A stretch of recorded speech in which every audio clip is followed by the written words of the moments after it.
If you're a buyer in BC right now and you're waiting for the rate cuts before you make a move, I need you to watch this video before you do anything else. Because here's what nobody's telling you. The rate cuts that everyone is waiting for, when they actually happen, they will not save you money. They will cost you money. And by the time you realize it, the window will have already closed.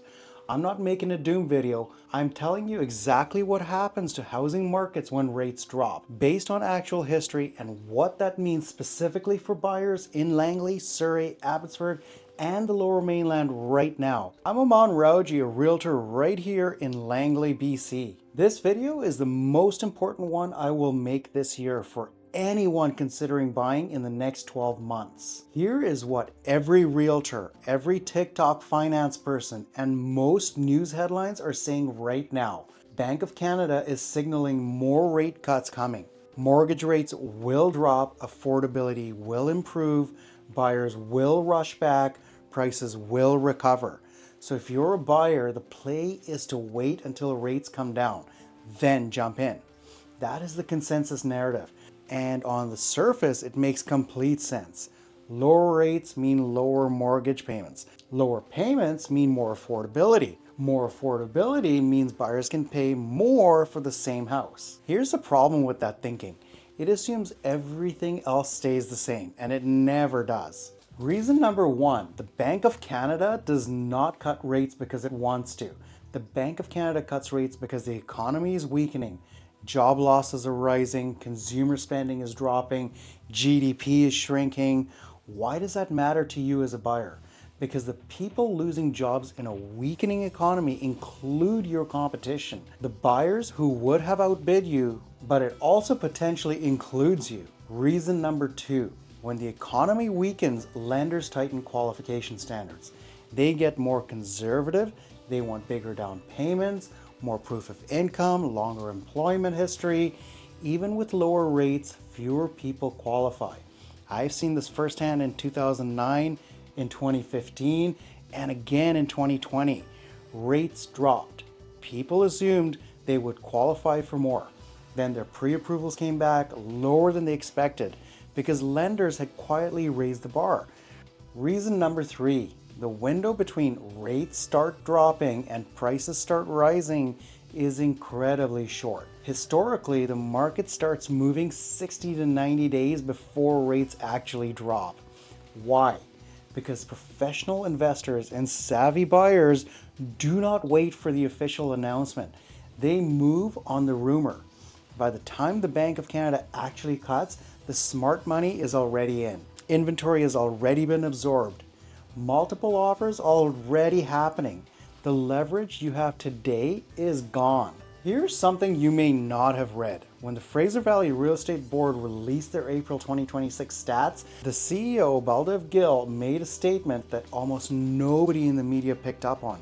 He said, and I am quoting directly, buyers would be well advised to consult with a realtor to time their purchases to maximize the benefits of lower home prices while taking advantage of current borrowing costs.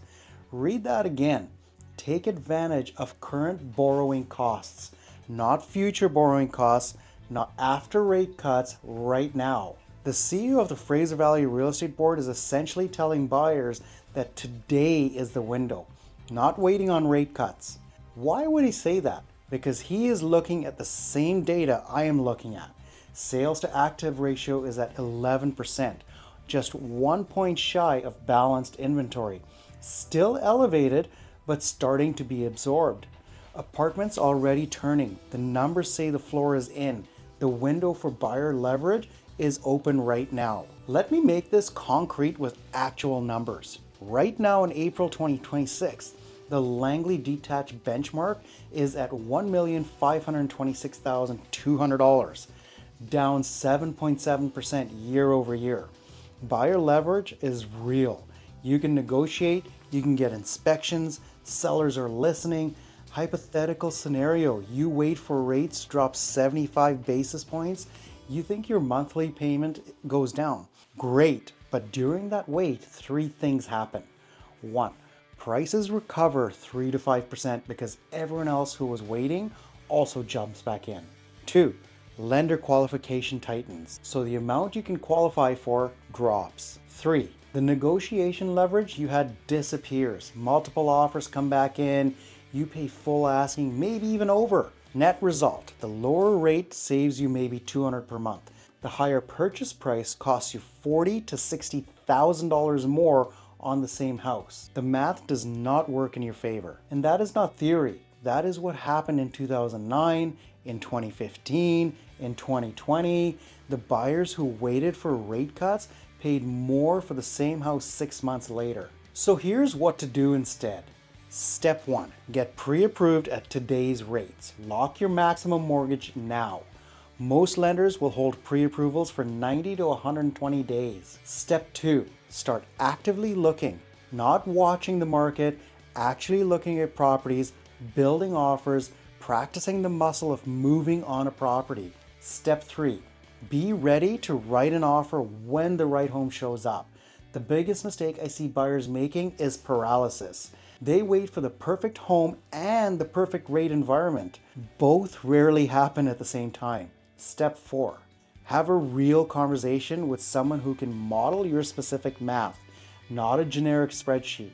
Your actual situation, your actual budget, your actual options. I do this for buyers every week. If you want me to walk through your specific situation, whether you're a first-time buyer, a move-up buyer, or you have been on the sidelines for 2 years, I want that conversation. Book a free strategy call directly through the link below. If this video helped you see this differently, share it. Someone in your circle is about to make the wait for rate cuts mistake. Please subscribe and I'll see you in the next one.